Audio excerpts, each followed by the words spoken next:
Yo, JD here, to LIMITLESS, and as you can see by the title of the video today and this gameplay, which is from F1 2014 when I was using my pad cam, something I'm thinking about using in my future videos from now on. Let me know if you want to see that. It's just going to be another one of those videos where I'm just discussing a random topic, trying to interact with you guys, because I really do enjoy making these kind of videos, really, to be honest. It's really fun just to see the different opinions on what people say, if it's good or if people are disagreeing with me. That's just all part of it. Everyone has their own opinion, and I really enjoy seeing what people say, and you never know, this may be a good tool to implement these things into the future. But this isn't going to be a rant video today or anything like that.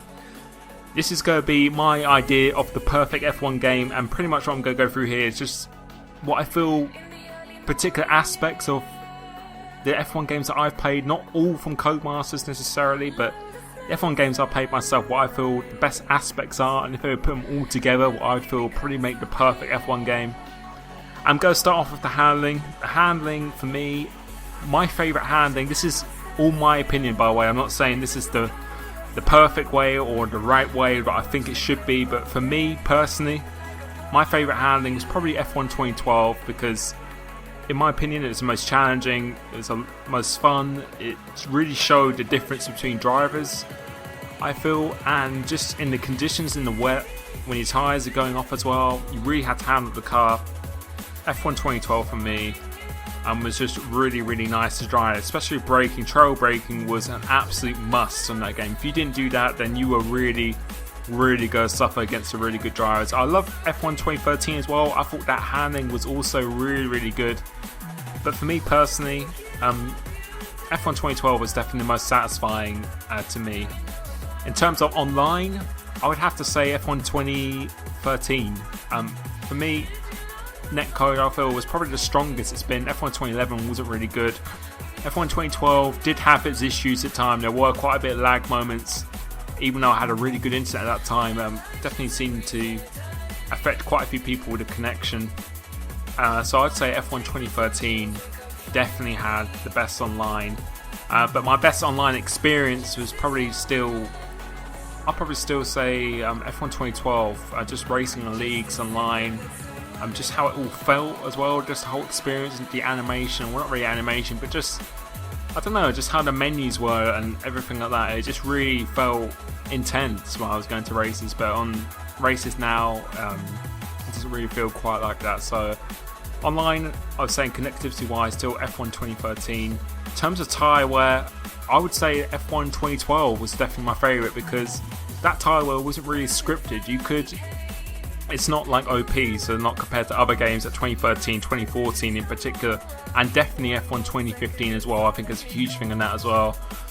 Tyre wear, if you go a lap longer than someone in 2012, that does not necessarily mean that you're going to be half a second, 4/10 or whatever quicker than the other person since their tyres go off. You could still actually catch people, and your tyres would probably go off at the end, or they do go off at the end.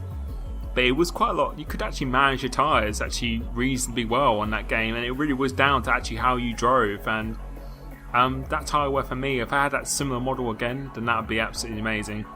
As for the weather, I would probably say F1 2012 again, to be honest. I remember racing the wet rare in Kinder Rain tournament I used to do in AOR. That was pretty difficult. That traction on that game is not really an issue. You can actually still spin out if you do it too much, but the initial traction is not really too difficult. I'd say F1 2013 actually had more difficult traction.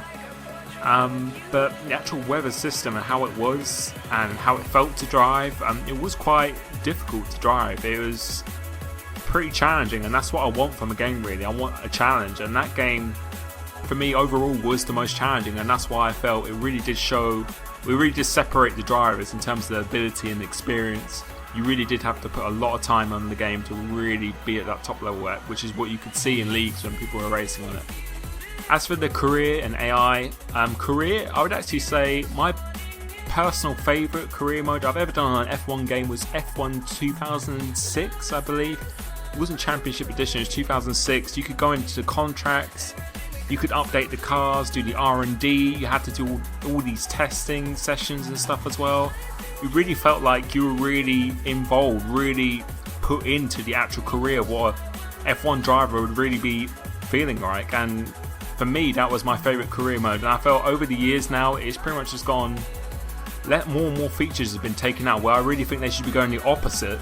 Like F1 2011, how that pit lane, the career, how it was, and the actual paddock. I think that's something they really do need to bring back in. And just in terms of contracts, stuff like that, I feel they really do need to. But in terms of AI, I have to give this one to F1 2015. That's the only reward I'm going to give it. Maybe graphics as well, but that was expected in next gen. But AI in that game is a really, really big step forward. So there are my thoughts on each of those categories. I just want to hear what you guys think in terms of what you actually think of the game, what the best category for each. I'm just really interested to hear. So post in the comment sections down below. I'm just really interested to hear your opinion on an idea of what the best F1 game could be. So thanks for watching, and catch you next time.